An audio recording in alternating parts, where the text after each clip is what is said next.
Assalamualaikum warahmatullahi wabarakatuh.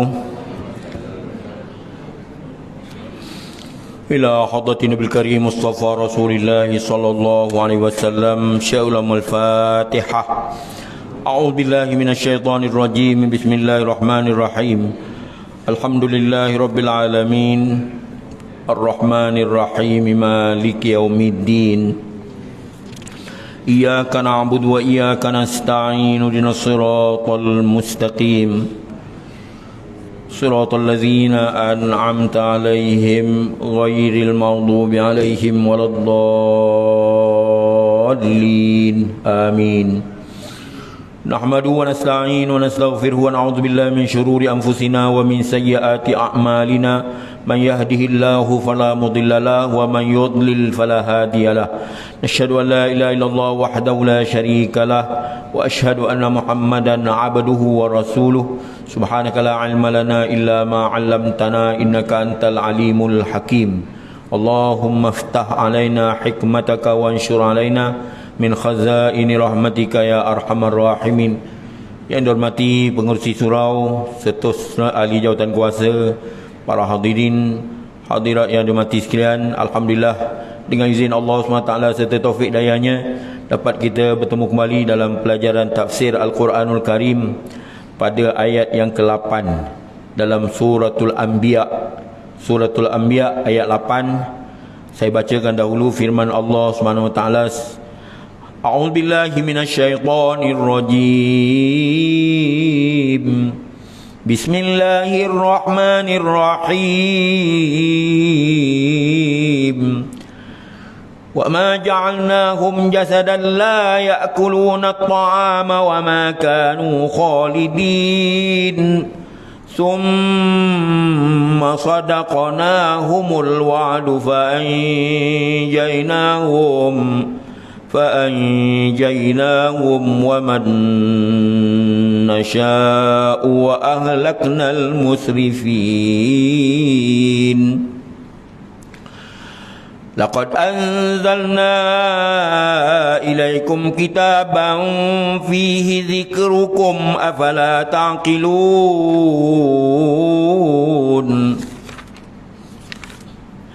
وكم قصمنا من قرية كانت ظالمة وأنشأنا بعدها قوما آخرين فلما أحسوا بأسنا إذا هم منها يركضون. لا تركضوا وارجعوا إلى ما أترفتم فيه ومساكنكم لعلكم تسألون.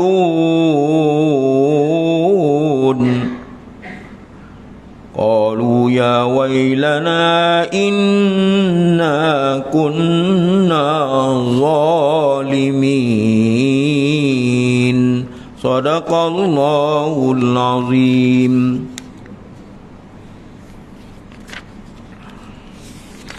Hadirin hadirat yang dirahmati sekalian, sambungan tafsiran Al-Quranul Karim pada pagi ini ayat yang ke-8 dalam suratul Anbiya, yang mana Allah telah berfirman, tidaklah kami jadikan mereka itu para malaikat yang bertubuh, tidak memakan makanan, dan bukan pula mereka berkeadaan kekal di dunia.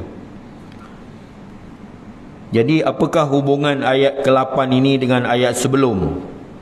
Setelah Allah menerangkan terutusnya para rasul daripada bangsa manusia dari jenis lelaki kerana telah menjadi peraturan yang tidak boleh diubah-ubah lagi, lalu diterangkan oleh Allah SWT pada ayat ini, ayat yang ke-8 ini, bahawa para rasul itu bukanlah daripada bangsa malaikat yang berjasad.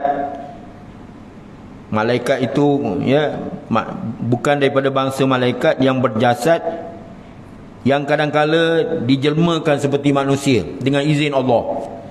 Seperti dalam peristiwa hadis Jibril, malaikat Jibril menyerupai manusia. ya, seorang pemuda yang berpakaian putih, ya, berambut bersih, berkilat, ya, dan pakaiannya bersih, tidak ada tanda-tanda musafir. Lalu bertanya kepada Nabi tentang Islam, tentang iman, tentang ihsan. Itu peristiwa dalam hadis dikenali sebagai hadis Jibril alaihi salam, ya. Itu dijelmakan oleh Allah Ta'ala dengan izin Allah Ta'ala seperti manusia biasa, ya. Tetapi dia tidak makan. Malaikat ini tidak makan dan tidak minum. Malahan para rasul itu juga dalam keadaan berjasad, dan rasul itu makan serta minum. Itu perbezaan antara malaikat dengan rasul daripada jenis manusia tadi. Dan mengalami bermacam-macam perkara seperti manusia biasa. Jadi rasul ini bersifat dengan sifat yang harus, ya, sifat yang harus. Seperti kita tahu bahawa sifat yang wajib bagi rasul siddiq, amanah, tabligh, fatanah. Kemudian ada sifat yang harus bagi Allah, bagi rasul, ya, iaitu iaitu bersifat dengan sifat manusia yang tidak mencacat cela di sebagai nabi.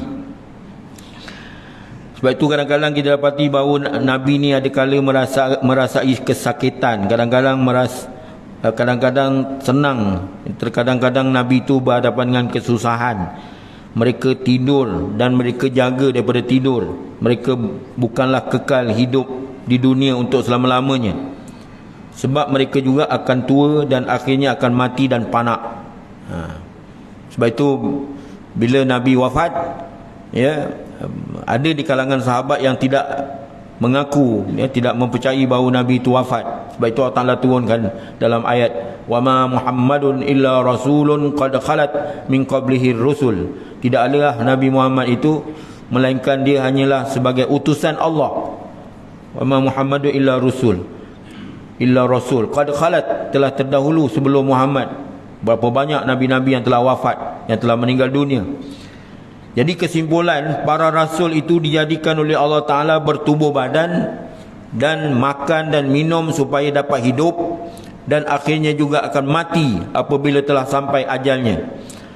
Tidaklah mereka dijadikan seperti malaikat yang tidak makan dan tidak minum, tidak di kalangan lelaki dan tidak di kalangan perempuan. Cuma beza Nabi dan Rasul ini dengan yang lain-lain daripada manusia hanyalah para rasul itu diberi wahyu, ya, diberi wahyu oleh Allah Subhanahu wa taala. Ini berdasarkan pada ayat yang ke-8 ini, ya, Allah telah, ya, huraikan, maknanya kita telah huraikan berdasarkan dalil firman Allah Taala ini. Ayat yang ke-9, summa sadaqnahumul wa'du fa anjaynahum wa man nasha' wa ahlaknal musrifin. Kemudian kami menepati janji kami kepada manusia, ya.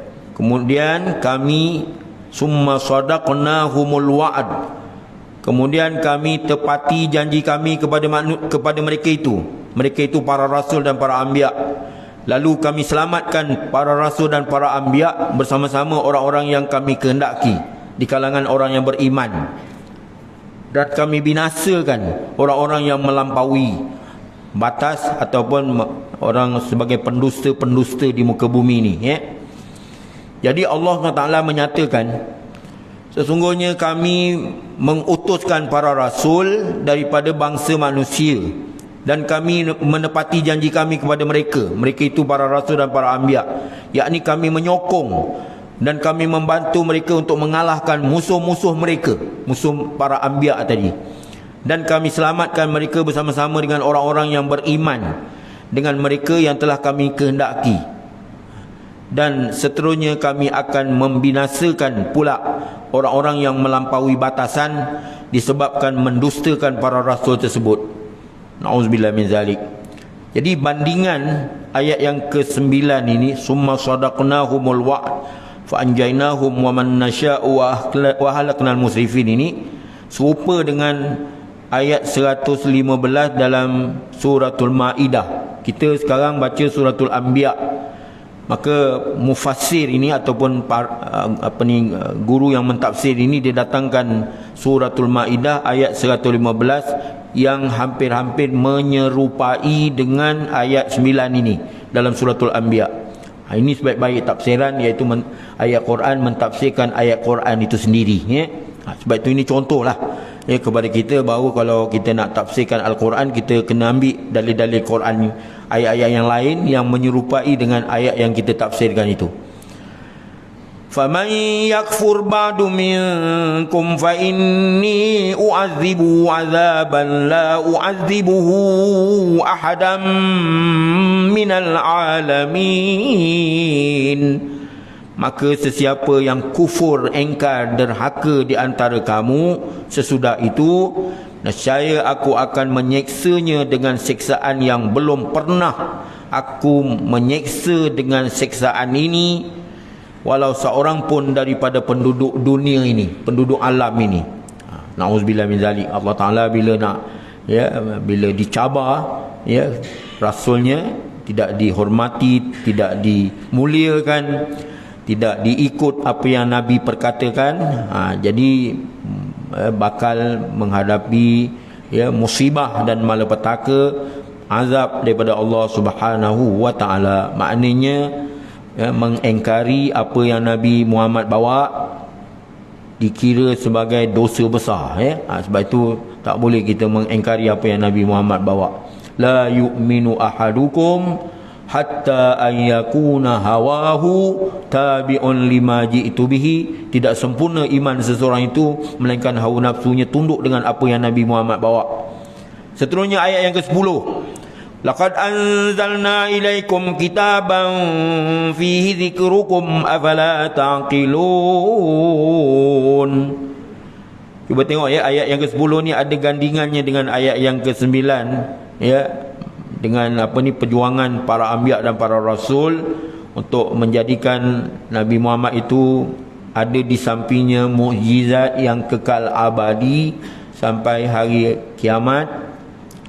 Maka Allah telah berfirman, ya, sesungguhnya kami telah turunkan kitab kepada kamu, di dalamnya ada pengajaran untuk kamu, tidakkah kamu berakal? Tu ayat tu simbolik atau sindiran, ya, kepada kita semua.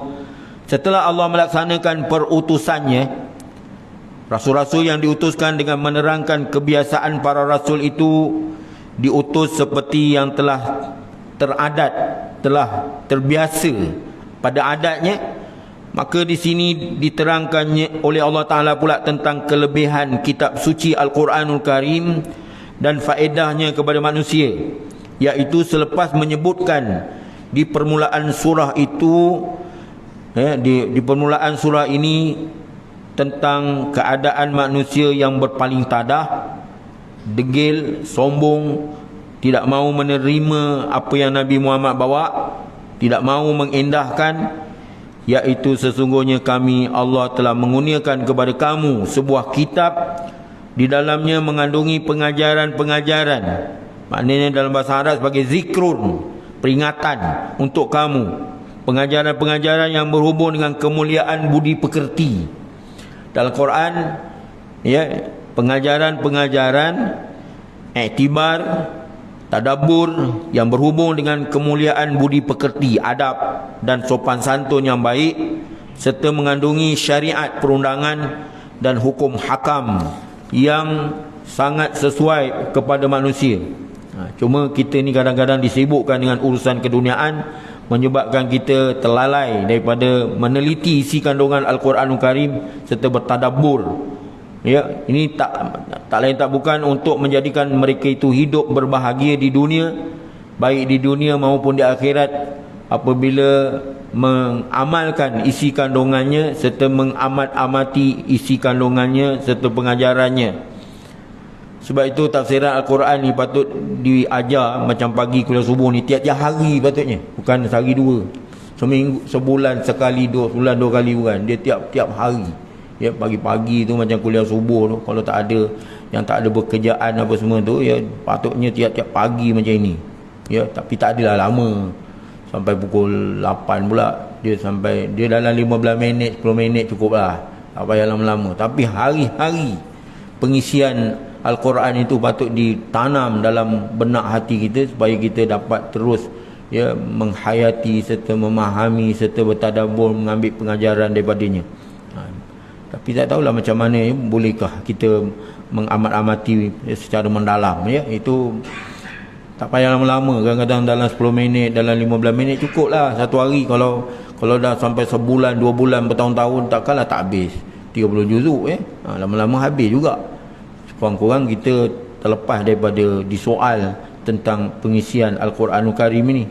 Sebab itu Allah Ta'ala berfirman dalam Quran, dia kata afala ta'qilun, di akhir ayat ni, ayat yang ke-10 ni, afala ta'qilun tu ya. Tidakkah kamu berakal? Ditempelak oleh Allah Ta'ala kepada kita semua, tidakkah kamu berakal ya. Akal ni asalnya ialah akal ni dia pengertiannya dalam sebenarnya ya. Orang Arab dia pakai angle tu yang bulat kat kepala tu. Itu perkataan akal tu dia ambil daripada angle tu. Angle orang Arab panggil ya. Dia tujuannya untuk menggrip kaki unta supaya tak dapat berjalan. Kunci. Dia pegang, patahkan dia, masukkan angle tu. Ya. Kemudian kita pula pakai atas serban, tujuannya serban tu tak terbang. Ditiup di angin. Itu angle tu. Jadi akal ni dia tujuannya dia menguruskan penghidupan kita dengan cemerlang ya. Pasal apa? Akal ni dia membawa kematangan pemikiran macam itu. Sebab itu dalam Quran dia sebut afala taqilun.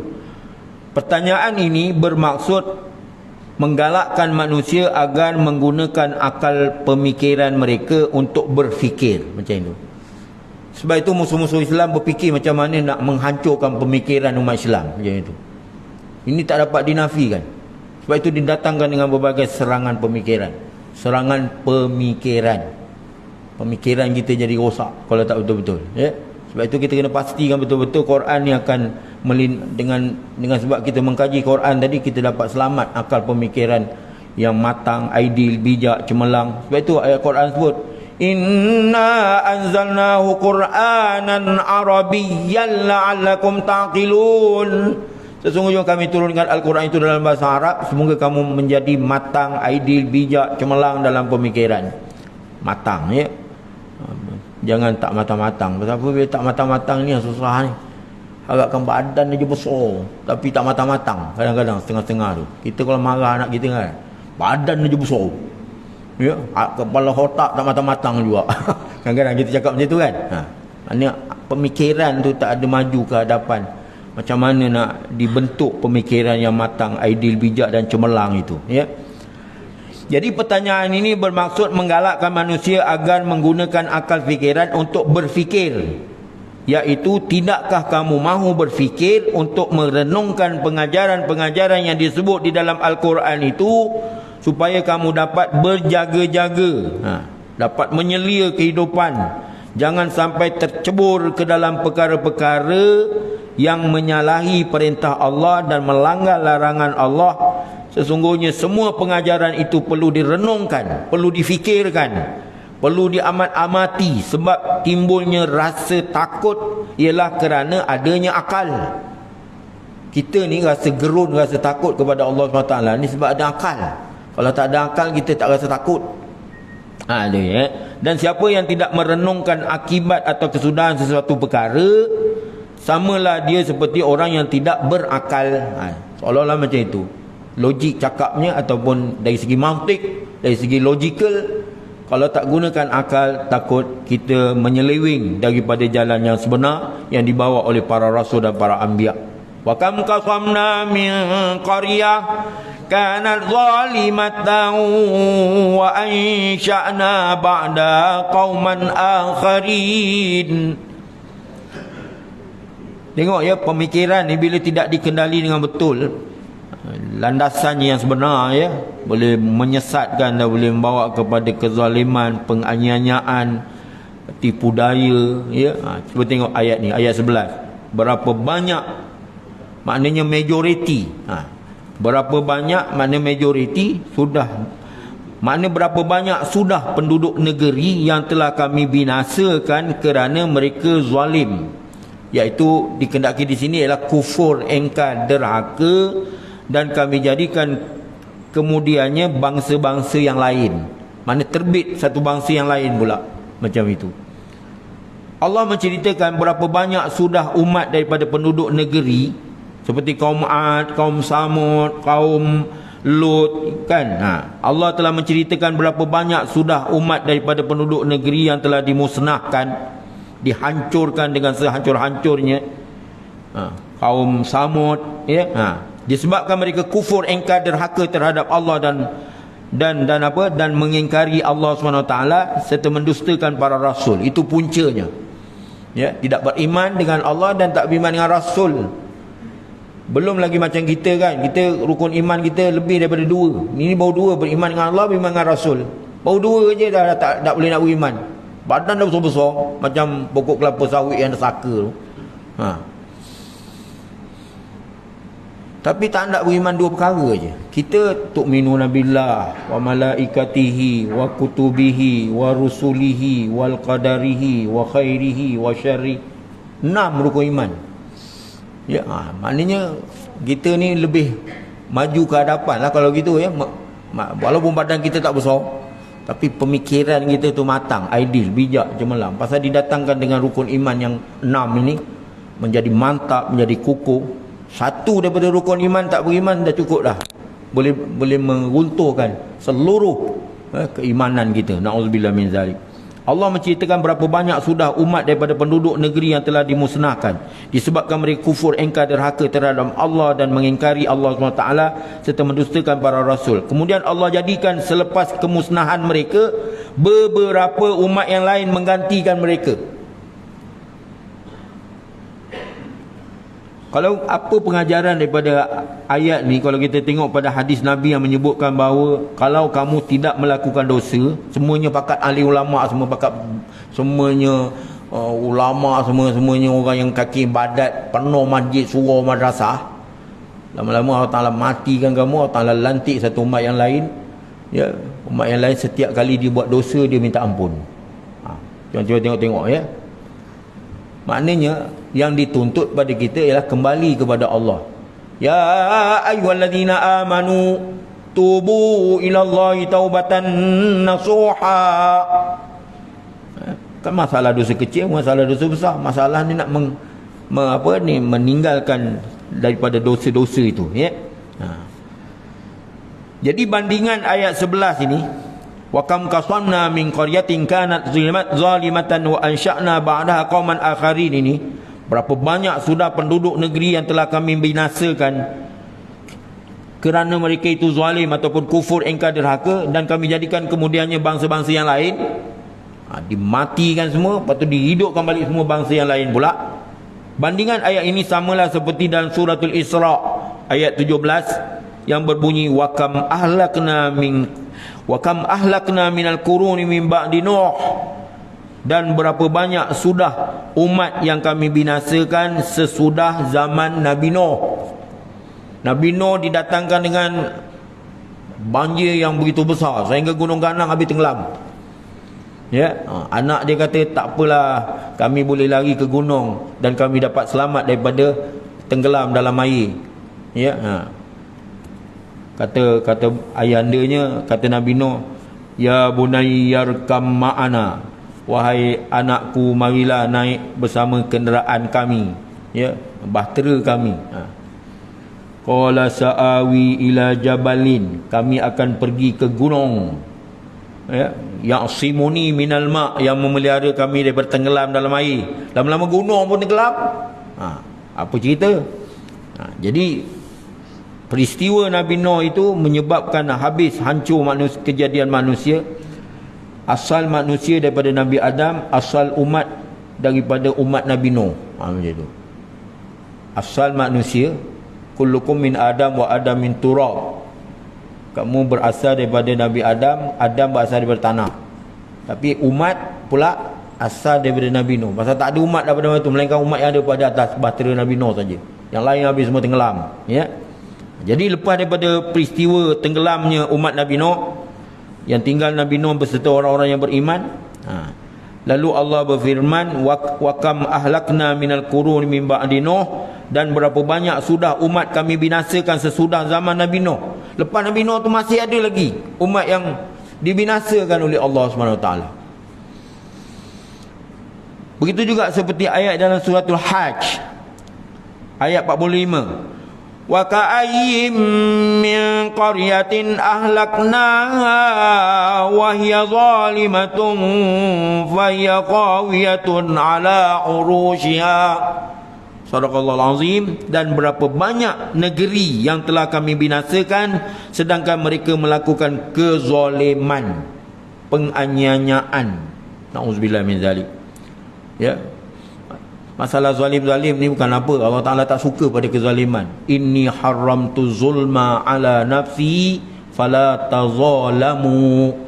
Dalam satu hadis, ya, yang diriwayatkan oleh Imam Nawawi dan hadis 40. Ya, inni haramtu zulma ala nafsi, sesungguhnya aku mengharamkan diriku kezaliman ke atas diriku. Maknanya aku tak boleh melakukan kezaliman. Allah Ta'ala sendiri menafikan zatnya daripada melakukan kezaliman. Inni haramtu zulma ala nafsi, sesungguhnya aku mengharamkan kezaliman itu berlaku ke atas diriku sendiri. Ya, ala nafsi. Fala tazalamu, maka janganlah kamu pula melakukan zalim pula. Dia kata macam itu. Fala tazalamu, maka janganlah kamu pula zalim. Macam itu. Jadi bila kita lihat pada ayat 45 suratul Hajj ini, dan berapa banyak negeri yang telah kami binasakan sedang mereka melakukan kezaliman sehingga rumah-rumah di situ roboh atapnya. Itu semua dalil-dalil menunjukkan bahawa, ya, penganiayaan di kalangan manusia membawa kepada malapetaka dan balak bencana. Sebab itu tak boleh, ya, berlaku penganiayaan, penyelewengan dan sebagainya yang boleh membawa kepada, ya, membawa kepada kezaliman. Tuan-tuan ingat tak ayat yang dibaca oleh, ayat yang disebut oleh Allah Ta'ala kepada Nabi Ibrahim, inni ja'iluka linnasi imama, sesungguhnya aku nak jadikan engkau wahai Nabi Ibrahim alaihi salam menjadi pemimpin. Inni ja'iluka, sesungguhnya aku nak jadikan akan dikau, ya, wahai Ibrahim alaihi salam, imaman, ya, ini ja'iluka linnas, bagi manusia sebagai pemimpin. Imamah, aku nak jadikan engkau wahai Nabi Ibrahim alaihissalam sebagai pemimpin kepada manusia. Ini ja'iluka linnasi imama. Baca ulang-ulang supaya dapat ditadabbur ayat tu. Ini ja'iluka linnasi imama, sesungguhnya aku nak jadikan engkau wahai Ibrahim alaihissalam sebagai pemimpin manusia. Imamah tu ketua, pemimpin, ya. Bila Allah Ta'ala kata kepada Nabi Ibrahim begitu, Nabi Ibrahim kata apa? Qala wa min zurriyati, semoga kepimpinan itu diwarisi oleh zuriat aku, keturunan aku. Kita tengok lepas Nabi Ibrahim, Ismail, Ishak, Yaqub, Yusuf, Ayub, Syuaib, Musa, Harun, sampailah pada Nabi Muhammad sallallahu alaihi wasallam. Jauh tu doa Nabi Ibrahim tu dimakbulkan oleh Allah. Akhirnya Nabi Muhammad jadi pemimpin. Betul tak? Nabi Muhammad jadi qudwatun hasanah, kepimpinan ataupun contoh tauladan yang baik. Nabi Muhammad sendiri. Itu keturunan dia tu. Pasal Allah makbulkan doa dia. Ya, qala wa min zurriyati. Ya, kata Nabi Ibrahim, semoga kepimpinan itu diwarisi oleh zuriat keturunan aku. Zuriati. Kemudian Allah Ta'ala sambung lagi. Allah Ta'ala sambung lagi perkataan itu. Qala la yanalu ahdi zalimin. Kepimpinan itu tidak diwarisi oleh satu situasi, satu fatrah, satu semester yang di dalamnya ada kezaliman. Sebab itu dalam ayat ni disebut, ya, wa ka'ayyim min qaryatin ahlaknaha wa hiya zalimatun fa hiya qawiyatun ala urushiha. Dan berapa banyak negeri yang telah kami binasakan sedangkan mereka melakukan kezaliman sehingga qawiyatun ala urushiha, sehingga roboh singgah sana kediaman mereka. roboh habis, tenggelam. Macam itu. Dibinasakan oleh Allah Subhanahu Wa Taala. Falamma ahassu ba'sana idahum minna yarqudun. Tatkala mereka merasai siksaan kami, kiranya mereka melarikan diri. Kiranya mereka melarikan diri dari apa? Dari siksaan Allah SWT itu. Nak cabut lagi. Itu. Kemudian Allah Ta'ala menerangkan pula akan keadaan, situasi, ya, environment mereka semasa menerima malapetaka. Macam mana keadaan? Nak ceritakan kepada kita bagaimana keadaan mereka apabila ditimpa malapetaka, iaitu ketika mereka yakin bahawa siksaan akan menimpa mereka. Mereka dah tahu dah, ini tak lain tak bukan ini siksaan ni. Nampak? Ya. Mula-mula tengok awan gelap. Rupanya dalam awan gelap tu segala isi kandungan yang ada di kawasan itu habis diangkat oleh angin puting beliung tu. Dah diangkat dah semua dah. Rumah habis, ya, kebun halaman semua dah diangkat ke langit dah. Tinggal nak ditimpakan ke atas karya itu. Ya, macam itu. Mereka dah tengok dah, ini tak lain ni malapetaka ni. Ya. Kemudian Allah Ta'ala menerangkan pula akan hal keadaan mereka semasa menerima malapetaka, iaitu ketika mereka yakin bahawa siksaan akan menimpa mereka tidak syak lagi, tidak ragu-ragu lagi, sebagaimana yang dijanjikan oleh para rasul kepada mereka. Rasul dah beritahu dah, kamu kalau tak mau dengar, tak mau ikut, tak mau tunduk dengan apa yang kami bawa, siap nanti azab Allah SWT. Tiba-tiba mereka melarikan diri.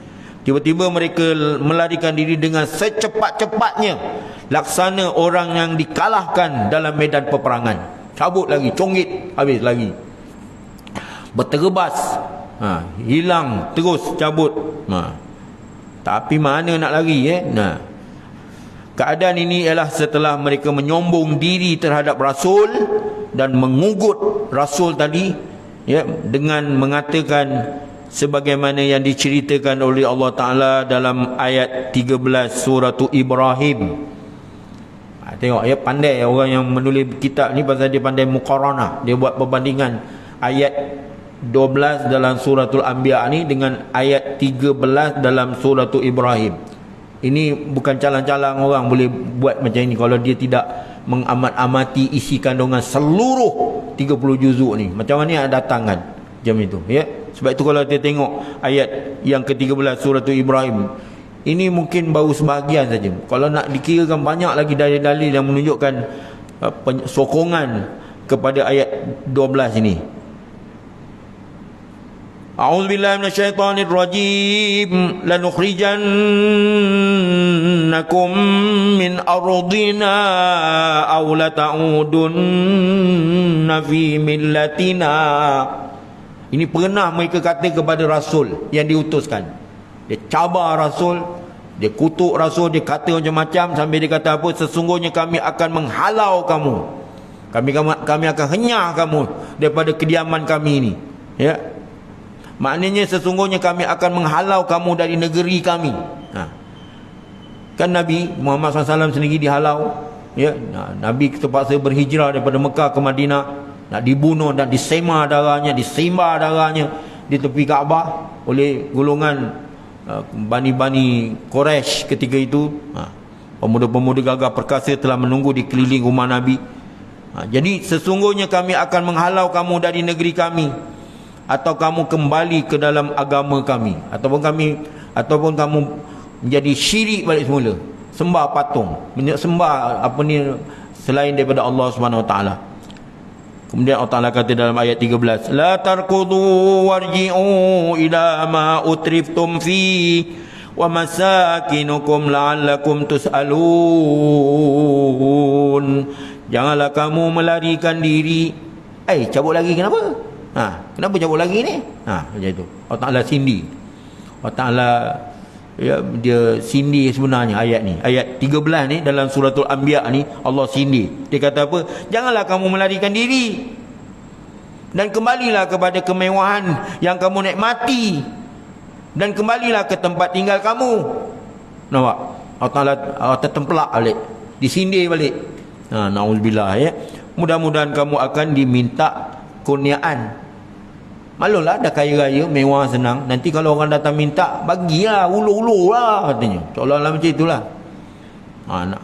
Kemudian Allah menyebutkan pula, iaitu tatkala mereka dalam keadaan demikian, mereka telah diingatkan oleh Allah SWT supaya jangan melarikan diri. Yang maksudnya, mengapa kamu melarikan diri daripada ditimpa siksaan? Kembalilah ke tempat kamu semula yang penuh dengan kemewahan dan kesenangan itu untuk bersukaria. Mudah-mudahan nanti banyak orang miskin dan yang dalam kesusahan datang kepada kamu meminta bantuan pertolongan sebagaimana yang biasa kamu lakukan dahulu, supaya kamu dipuji, supaya kamu didewa-dewakan, dikatakan sebagai orang yang pemurah hati dan budiman. Begitu Allah Ta'ala dia songkit balik, dia apa, seolah-olah Allah Ta'ala ni dia boleh, Allah SWT ni maha berkuasa, dia menyalahkan balik kepada umat yang derhaka ni. Sebenarnya tuan-tuan sekalian ya, sebenarnya kata-kata ini adalah sebagai ejekan, sebagai sindiran ya, yang amat dahsyat, yang amat memilukan, yang amat menakutkan, menggerunkan, dan celaan, kutukan, laknat daripada Allah SWT kepada mereka yang telah melarikan diri kerana takut ditimpa seksaan itu. Oh takut, seolah-olah macam itu, takut nak menimpa azab, takut ya. Kalau dulu engkau lah yang mengatakan kepada orang miskin, pakai miskin yang susah apa-apa kedana tu, pergilah minta pada Muhammad tu yang banyak kaya, dia baik dengan Tuhan dia, mintalah pada Muhammad. Pergilah minta kat dia. Tu Allah Ta'ala sindir balik ayat ni. Memang peristiwa tu pernah berlaku di Mekah ketika orang-orang Islam ni dalam kemiskinan pada masa itu, yang mintalah bantuan, pertolongan. Mereka kata mintalah pada Muhammad, kita orang ni apa, Allah Ta'ala tak suka kita ni. Alah macam tengah-tengah kita lah, kadang-kadang kata kami ni ahli neraka, dia maklumlah ahli syurga. Gitu. Buat main-main perkataan macam itu kadang-kadang ya. Kadang-kadang baru nak pergi semayang, kadang-kadang pergi mana tu, maklumlah ahli syurga, kita ahli neraka. Siapa suruh cakap? Sindi ya. Jangan dia main-main. Kadang-kadang benda tu ada kaitan dengan akidah. Kadang-kadang setiap kali yang ada benda akidah ni, kita tak boleh pemain-pemain lah ya. Benda ni bukan boleh disindi-sindi. Qalu ya wailana inna kunna zalimin. Mereka berkata, alangkah celaka sialnya nasib kami. Ini yang kena yang lari, bertempiaran lari daripada azab Allah SWT ni. Sambil dia kata apa? Mereka berkata, alangkah celaka sialnya nasib kami, sesungguhnya kami orang yang zalim. Dia pada masa itu dia dah ada iktiraf dah kezaliman yang dilakukan. Allah menceritakan pula pada ayat yang ke-14 dalam suratul Anbiya ini. Namanya pun surah Anbiya kan, menceritakan tentang para anbiya, para nabi dan para rasul. Allah menceritakan pula bahawa mereka yang telah putus asa. Ada sikap putus asa sikap putus asa ni tak ada satu sikap yang tak baik ya. Pasal apa? Jangan kita putus asa. La tai'asu min rahmatillah. Jangan putus asa daripada kesian belas Allah kepada kita.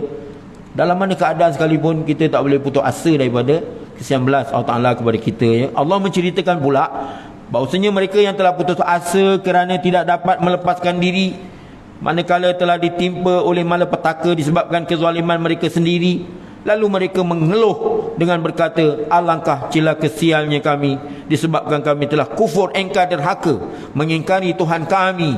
Inilah kata-kata yang keluar daripada mulut mereka untuk mengakui tentang kekufuran mereka yang melayakkan mereka mendapat siksaan ataupun azab. Dan inilah juga kata-kata penyesalan mereka, tetapi sesal kemudian tidak lagi berguna. Tak guna dah pada masa itu. Kalau menyesal pun dah tak guna dah. Bila azab dah turun, Allah tak pandang walau sebelah mata sekalipun, walau air mata darah keluar pun. Bila dah derhaka kepada Allah dan Rasul, na'udzubillah min zalik. Fama zalat tilka da'wahum hatta ja'alnahum hasidan khamidin. Begitulah mereka sentiasa berseru-seru, menyeru-nyeru perkataan macam itu ya. sampai kami jadikan mereka seperti tanaman yang telah dituai, tak tumbuh lagi padam. Macam itu, ya. Mereka terus berseru, ya, mereka terus berseru, ya, meratap, merintih, memohon, merayu, dan tidak putus-putus mengulang-ulang kata penyesalan tersebut. Na'udzubillah min zalik, sehingga Allah menjadikan mereka seperti tanaman-tanaman yang telah dituai. Ya, kalau kita pergi ke bedang sawah padi, bila dituai tanaman-tanaman itu tinggal becak sajalah, tinggal perdu pokok, tinggal apa kita kata dah habis dah, ya, kena tuai. Habis lincin semuanya, padang jarak, padang terkukur, ya, tidak akan tumbuh lagi, dan ibarat api yang telah padam. Tuan-tuan bakar sampah, tengok api yang telah membakar, ya, tidak menyala-nyala lagi dah, api pun dah tak menyala dah, tinggal abu. Ya, ini na'udzubillah min zalik. Kata Allah yarham tok guru saya, kata wasaja wal penat wat tada apa wal habis lincin, habis semua, langsung tak ada apa dah. Ya, perumpamaan ini sebagai satu kiasan, satu perumpamaan. Perumpamaan ini sebagai satu kiasan, ya, satu perbandingan atau satu contoh yang menggambarkan kepada kita ibarat kesudahannya nanti sekujur badan mereka menjadi kejang dan kaku. Bila Israel datang memanggil, jasad terbujur di pembaringan. Gitu, ibaratnya begitu. Perumpamaan ini sebagai satu kiasan atau tamsil, satu contoh tauladan yang menggambarkan ibarat kesudahannya nanti sekujur badan mereka menjadi kejang dan kaku, tidak dapat bergerak lagi, sedangkan suara rintihan mereka juga tak kedengaran, bibirnya terkunci rapat, sepatah kata pun tak dapat menuturkan lagi, jasad terbujur saja. Tinggal macam itu ajalah, ya. Itu kalau dinisbahkan ataupun dibandingkan kepada kematian pula setiap individu, ya, yang meninggal dunia. Macam itulah keadaannya. Kullu nafsin za'iqatul maut, setiap diri akan merasai mati. Jadi kesimpulannya tuan-tuan pada ayat yang ke-15 ini, bahawasanya mereka yang mendustakan para rasul itu kelak akan sentiasa melolong-lolong, terjerit-jerit, terpekau-pekau, mengulang-ulang kata pengakuan mereka di atas kezaliman yang telah mereka lakukan sendiri, tetapi tidaklah ada gunanya semua pengakuan dan penyesalan tadi, sebagaimana yang dijelaskan oleh Allah Ta'ala dalam firman-Nya pada ayat 85 suratul Ghafir. Suratul Ghafir, ya. Suratul Ghafir ayat 85. Sedangkan kita baca ayat 15 dalam suratul Anbiya, muqaranah, perbandingan dengan ayat 85 suratul Ghafir.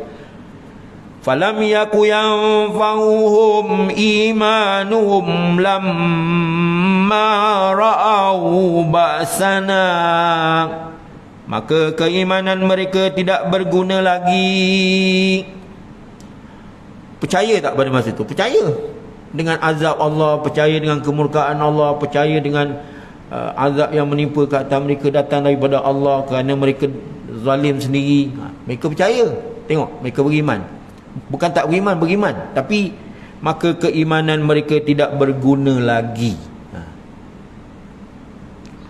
Biasanya iman tak berguna apabila nyawa sampai batang kalkung, tak sempat bertobat.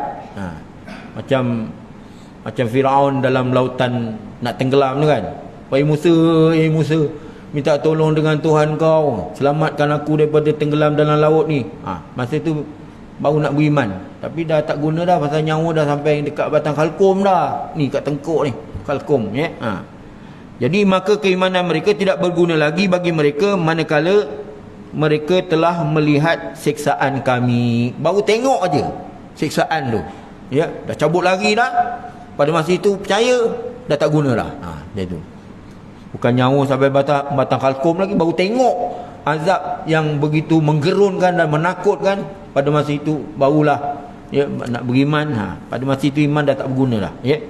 Biasa kita kalau bila matahari terbit daripada tempat tenggelam, ya, iman dah tak taubat dah tak diterima. Macam tu. Jadi tuan-tuan sekalian, demikianlah mereka merasakan siksaan itu sehingga tidak ada lagi kelihatan tanda-tandanya mereka dapat bergerak lagi. Habislah sudah segala keupayaan, habislah segala kekuatan, bahkan habislah suara mereka pun tidak lagi kedengaran. Ibarat api yang tadinya menyala-nyala, tiba-tiba senyap, sepi, padam, habis gelap. Terbakar sampah, api makan daun-daun, tiba-tiba tinggal abu, ya, macam itu. Ibaratnya macam itu. Wallahu alam. InsyaAllah akan datang pada ayat 16 kita sambung lagi. Kita tangguhkan dahulu sehingga kita bertemu kembali. Mohon ampun dan maaf jikalau terdapat salah dan silap. Wabillahi taufiq wal hidayah. Wassalamualaikum warahmatullahi wabarakatuh. Bismillahirrahmanirrahim. Alhamdulillah rabbil alamin, wassalatu wassalamu ala asyrafil anbiya'i wal mursalin wa ala alihi wa sahbihi ajma'in. Allahumma anfa'na bima 'allamtana, Allahumma fiqna lima tuhibbu wa tarda, waj'alna min ibadika salihin. Allahumma a'inna ala zikrika wa syukrika wa hudni ibadatik. Allahumma afina min kulli bala'i dunya wa azabil akhirah, wadfa'anna al-bala' wal waba' wal bala' wal riya' wal zina wal ahwa' wal fahsya' ma dhahara minha ma batan an baladina dha khassah an sa'iri biladil muslimin amma birahmatika ya marrahimin. Allahumma inna na'udzubika min jahdil bala' wa darkil syaqa' wa su'il qada' syamatatil a'da'. Allahumma inna na'udzubika minal baras wal junun wal juzam wa min sayil asqam. Rabbana 'alaika tawakkalna wa ilaika anabna wa ilaika anabna wa ilaikal masir. Allahumma afina min kulli bala'i dunya wa adzabil akhirah. Rabbana taqabbal minna innaka antas samiul 'alim wa tub 'alaina innaka antat tawwabur rahim.